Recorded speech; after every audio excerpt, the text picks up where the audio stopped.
स्वागत। आज हम एक बहुत जानी पहचानी, दिल छू लेने वाली लोक कथा पर बात कर रहे हैं। सोने का दिल, राजा और रानी की कहानी।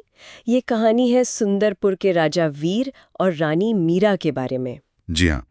और ये कहानियां अक्सर ऊपर से सरल लगती हैं, पर इनमें गहरे मतलब छिपे होते हैं। बिल्कुल। हमारे स्रोत मतलब ये कथा जो है बताती है कि राजा वीर और रानी मीरा अपनी प्रजा में बहुत ही लोकप्रिय थे। हाँ, और वजह भी साफ है। उनका दयालु स्वभाव, लोगों के लिए उनका प्रेम। हाँ, जैसे राजा सबकी सुनते थे दरबार में, और रानी वो बच्चों को कहानियां सुनाती, जरूरतमंदों की मदद करती थीं। एक तरह का आदर्श जोड़ी। बिल्कुल आदर्श। तो ठीक है, चलिए फिर इस कहानी की परतों को थोड़ा खोलते हैं, देखते हैं इसमें क्या खास बात है नेतृत्व के नजरिए से। हाँ हाँ, जरूर। क्योंकि ये कहानी सिर्फ राजा रानी की अच्छाई का बखान नहीं है। ये असल में दिखाती है कि असली बड़प्पन वो पदवी या ठाट बाट में नहीं, बल्कि नेकी और सेवा भाव में है। और कहानी में जो दिलचस्प मोड़ आता है वो है एक जादूगर का आना। वो उनकी परीक्षा लेता है। हाँ, वो जादूगर वाला हिस्सा। वो आता है और कहता है कि भाई सुना है तुम्हारा दिल सोने का है, पर मैं तो परखूंगा। जी। और राजा रानी मान भी जाते हैं, खुशी खुशी तैयार। ये थोड़ा अजीब नहीं? मतलब कोई भी आकर चुनौती दे और आप तैयार। अच्छा सवाल है।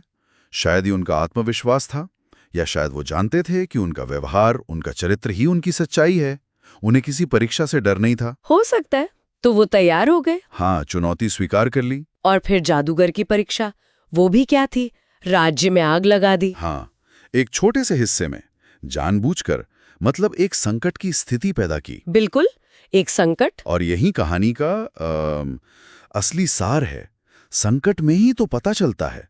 देखिए, उसने ये संकट पैदा किया ये देखने के लिए कि वो कैसे प्रतिक्रिया देते हैं। तो सुबह जब लोगों में घबराहट फैली, अफरा तफरी मची, तब क्या हुआ? कहानी बताती है कि राजा वीर वो खुद ही साधारण लोगों के साथ आग बुझाने में लग गए।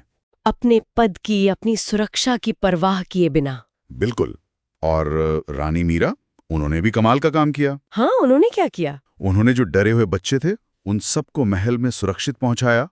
सिर्फ पहुंचाया नहीं, बल्कि उनका ध्यान रखा, कहानियां सुनाई, ताकि उनका डर कम हो। अच्छा, तो एक तरफ राजा सीधे संकट से निपट रहे थे, दूसरी तरफ रानी लोगों को संभाल रही थीं। सही कहा। यह दिखाता है कि नेतृत्व के अलग अलग रूप होते हैं और दोनों ही जरूरी हैं। उन्होंने फौरन मदद की, सोचा नहीं। हाँ, ये उनकी स्वाभाविक प्रतिक्रिया थी, एकदम सहज। बिल्कुल। और यही उनके सोने के दिल का सबूत था। ये सिर्फ दया नहीं थी, ये कर्तव्य और सहानुभूति का मिला-जुला रूप था। जोखिम उठाया उन्होंने। ये हमें आजकल जो सर्वेंट लीडरशिप की बात होती है उसकी याद दिलाता है। सेवक नेतृत्व, जहां लीडर का पहला काम सेवा करना है। सही है। और जादूगर, उसका क्या रिएक्शन था? वो तो देखकर हैरान रह गया, प्रभावित हो गया। उसने आग बुझाई और कहा, हाँ, तुम्हारा दिल वाकई सोने का है, तुमने साबित कर दिया। वाह! और फिर इनाम भी दिया। इनाम? क्या इनाम था? एक सुनहरा फूल, ऐसा फूल जो कभी मुरझाता नहीं। अच्छा, एक जादुई फूल। हाँ, पर यह सिर्फ जादुई चीज नहीं थी, ये एक प्रतीक था। किस चीज का प्रतीक? इस बात का कि दया, प्रेम, सेवा, ये गुण कभी खत्म नहीं होते। इनका असर हमेशा रहता है। जैसे वो फूल हमेशा खिला रहता है। और इसका नतीजा ये हुआ कि सुंदरपुर और भी खुशहाल हो गया। तो इस कहानी से जो मुख्य सीख मिलती है वो क्या है? मतलब सतह पर तो साफ है। हाँ, सतह पर तो यही है कि अच्छा दिल होना, नेकी करना, यही सबसे बड़ी ताकत है। असली राजा या रानी वही है जो सबकी मदद करे, सेवा करे। लेकिन अगर थोड़ा और गहराई में सोचें तो ये कहानी नेतृत्व की परिभाषा पर भी सवाल उठाती है। क्या लीडरशिप सिर्फ हुक्म चलाना है, या जिम्मेदारी निभाना और हमदर्दी रखना है? सही कहा। राजा वीर और रानी मीरा का उदाहरण तो यही दिखाता है कि मुश्किल वक्त में अपनी प्रजा के साथ खड़े रहना ही असली राजधर्म है। बिल्कुल। ये सिर्फ एक पुरानी कहानी नहीं है, ये लीडरशिप का एक टाइमलेस, मतलब हर जमाने के लिए जरूरी मॉडल है।